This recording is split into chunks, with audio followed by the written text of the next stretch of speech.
ನೀವು ಜೀವನದಲ್ಲಿ ಎತ್ತರಕ್ಕೆ ಬೆಳೆದಂತೆ, ನಿಮ್ಮ ಆತ್ಮವಿಶ್ವಾಸವನ್ನು ಹೆಚ್ಚಿಸಿಕೊಂಡಂತೆ, ನಿಮ್ಮ ಸುತ್ತಮುತ್ತಲಿನ ಜನರು ನಿಮ್ಮನ್ನು ಕೆಡವಲು ಪ್ರಯತ್ನಿಸ್ತಾರೆ, ಅವಮಾನಿಸ್ತಾರೆ. ನಿಮ್ಮ ಆತ್ಮವಿಶ್ವಾಸವನ್ನು ಕುಗ್ಗಿಸೋದಕ್ಕೆ ತೀವ್ರವಾಗಿ ಪ್ರಯತ್ನವನ್ನು ಪಡ್ತಾರೆ ಮತ್ತು ಸಾರ್ವಜನಿಕವಾಗಿ ನಿಮ್ಮನ್ನು ಟೀಕಿಸ್ತಾರೆ. ಪರಿಚಿತರು ಮತ್ತು ಅಪರಿಚಿತರು ನಿಮ್ಮನ್ನು ಅವಮಾನಿಸಲು ಪ್ರಯತ್ನ ಪಡೋದಿಲ್ಲ. ನಿಮ್ಮನ್ನು ಅವಮಾನಿಸೋದಕ್ಕೆ ಪ್ರಯತ್ನಿಸುವವರು ನಿಮ್ಮ ಆಪ್ತರು.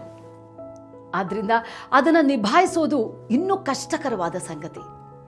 ಹಾಗಾದರೆ ಅದನ್ನು ಹೇಗೆ ನಿಭಾಯಿಸೋದು? ನೀವು ಒಂದು ವಿಷಯವನ್ನು ಮನಸ್ಸಿನಲ್ಲಿ ಇಟ್ಕೊಳ್ಬೇಕು. ಪ್ರಗತಿ ಅಸೂಯೆಯನ್ನು ಆಹ್ವಾನಿಸುತ್ತೆ. ಯಾರೂ ನಿಮ್ಮನ್ನು ದ್ವೇಷಿಸದಿದ್ದರೆ ನೀವು ಜೀವನದಲ್ಲಿ ಯಶಸ್ವಿಯಾಗುತ್ತಿಲ್ಲ ಅಂತಲೇ ಅರ್ಥ. ನನ್ನ ಬಾಲ್ಯದಲ್ಲಿ ನಮ್ಮ ತಂದೆಯವರು ಹೇಳಿದಂಥ ಈ ಮಾತು ನನ್ನಲ್ಲಿ ಅಚ್ಚಳಿದಂತೆ ನಿಂತಿದೆ. ಶತ್ರುಗಳಿಲ್ದಿದ್ರೆ ಪಕ್ಷಿ ತಾನು ಹಾರುವುದನ್ನೇ ಮರೆತು ಬಿಡುತ್ತೆ. ಜೀವನದಲ್ಲಿ ನಿಂದಕರಿರಬೇಕು, ಶತ್ರುಗಳೂ ಇರಬೇಕು. ಈ ಸಾಲುಗಳು ಎಲ್ಲವನ್ನೂ ವಿವರಿಸುತ್ತೆ. ಅದು ನನ್ನ ಭಾವನೆ.